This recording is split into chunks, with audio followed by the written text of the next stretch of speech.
ఆయన ఇప్పుడే operation Valentine అనే సినిమా చూస్తుగా నాకు నచ్చింది ఏమంటే మెగా ఫ్యామిలీలో first of all mega family గురించి చెప్పాలి. ఎందుకంటే మెగా ఫ్యామిలీలో ఎవరే కానీ దమ్మున్న హీరో అని చెప్తాను. ఎందుకంటే ఒక పవర్ స్టార్ అయినా, ఒక మెగాస్టార్ అయినా, ఒక రామ్ చరణ్ అయినా, మన ఎవరే కానీ ఒక అల్లు అర్జున్ అయినా అంటే ఆ ఫ్యామిలీకే సాధ్యం ఏది ఇలాంటి సినిమా చేయలేను. ఎందుకంటే ఎవరు చేయలేరన్న, అంటే ఆ గడ్స్ ఎవరికి రాదు. అసలు సినిమా ప్లాపా ఇట్లా సంబంధం పెట్టి ఆ స్టోరీ సెలెక్షన్ ఇస్తే అసలు మైండ్లో నుంచి పోవట్లే. అసలు ఎప్పుడో జరిగిన మన ఫూల్వాద అది ఆ అటాక్ గురించి చూపించడం ఏంది అసలు నాకు మైండ్లో నుంచి పోవట్లేదు. ప్రతి ఒక్క సీన్ అన్న మన ఇండియన్ ఆర్మీ ఎయిర్ ఫోర్స్ ఏం చేస్తుంది, అలాగే ఏం గురించి కష్టపడతారు, అదైతే నాకు గూస్బంప్స్ అనిపించింది.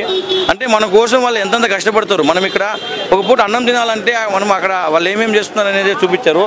నాకైతే నా సినిమా గురించి చెప్పాలంటే వరుణ్ తేజ్ అసలు అన్న నువ్వు దమ్మున హీరో అని చెప్తున్నాయి. ఎందుకంటే సెలక్షన్స్, స్టోరీ సెలక్షన్స్ మన వచ్చిన సినిమా ఫ్లాప్ అయినా ఇట్టని సంబంధం లేకుండా కూడా స్టోరీ సెలెక్షన్ చేసుకున్నా కూడా దానికి వాట్సాప్ చెప్తున్నాను. ఏంటంటే సినిమా అయితే అసలు మామూలుగా లేదు. ఒక స్టోరీ తీసుకొని చిన్న స్టోరీ, అంతే పెద్ద స్టోరీ కూడా కాదు, చిన్న స్టోరీ తీసుకుని డైరెక్టర్ ఈడ్చుకోపోయి కదా.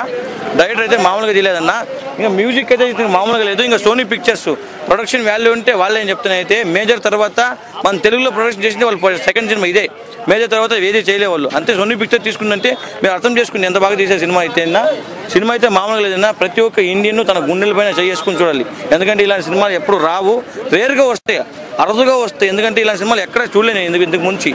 మేజర్ వచ్చింది కదా, మేజర్ కన్నా చాలా బాగుంది సినిమా అయితే. నాకు చాలా అంటే చాలా బాగా నచ్చిందన్న. వరుణ్ తేజ్ అన్నకి కలెక్షన్స్ నేను చెప్తున్నా కదా, ఒకటే చెప్తా హీరోయిన్ యాక్టింగ్ బాగుంది కదా దాంట్లో. అప్పుడు నా హీరోయిన్ యాక్టింగ్ కన్నా నాకు నచ్చింది ఏంటి వరుణ్ అన్న వన్ మ్యాన్ షో అని చెప్తాను. అయితే హీరోయిన్ అంత ఇంపాక్ట్ లేకపోయినా కూడా వరుణ్ తేజ్ యాక్టింగ్ అయితే అసలు మామూలుగా లేదు. నేను చెప్తున్నా కదా, లాస్ట్లో కూడా చెప్తా వందే మాత్రం జై హిందూ. ఇంకా పాకిస్తాన్ వాళ్ళకి ఆ ఉచ్చ పోపించిందని చెప్తా. సినిమాలో అయితే బాగున్నాయి నా ఏదే, కానీ ఈ సినిమాలో ఇది ఉంది అది లేదు అనుకుంటా. సినిమా అయితే మామూలుగా పడిలే. బయట కొద్దిగా ఎంత ఇంపాక్ట్ ఉందో అంతే పెట్టాలి, కానీ ఎక్కువ అవసరం లేదు. అంటే ఇప్పుడు నువ్వు కెమెరా పట్టుకుని నువ్వు అడిగేస్తున్నావు ఏదంటే అది, కానీ కెమెరా పట్టుకుని నీకేం తెలుస్తుంది, లోపల సినిమా చూసినా తెలియాలి. కానీ నవదీప్ క్యారెక్టర్ ఎంత ఉందనేసి సినిమా అయితే అసలు మామూలుగా లేదు. ఆ క్యారెక్టర్ ఎంతవరకు ఉండాలో అంతే పెట్టారు. కానీ సినిమా అయితే అసలు ఇలాంటి మగోడు ఎవడు లేడు నన్ను తెలుగు ఇండస్ట్రీలో. కథ ప్లాపా బాగున్నాయి నా కథ ప్లాపా హిట్ అనేది అవసరం పక్కన పెట్టి సినిమా తీసేవాడు కావాలి. అలా ఉంటారు మా వరుణ్ తేజ్. Thank you.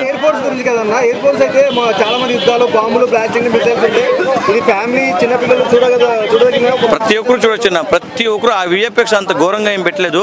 ప్రతి ఒక్కరు సినిమా చూడవచ్చు. ఇలాంటి సినిమాలు అరుదుగా వస్తాయి కదా. నేను చెప్తున్నాగా సినిమాలు ప్రతి ఒక్కరు థియేటర్కి వెళ్ళి చూడండి. ఇలా సినిమా చూసిన ప్రతి ఒక్క ఇండియన్ చెప్పుకుంటారు జై హింద్ అని. నేను చెప్తున్నా కదా, వందే మాత్రం జై హింద్. Thank you.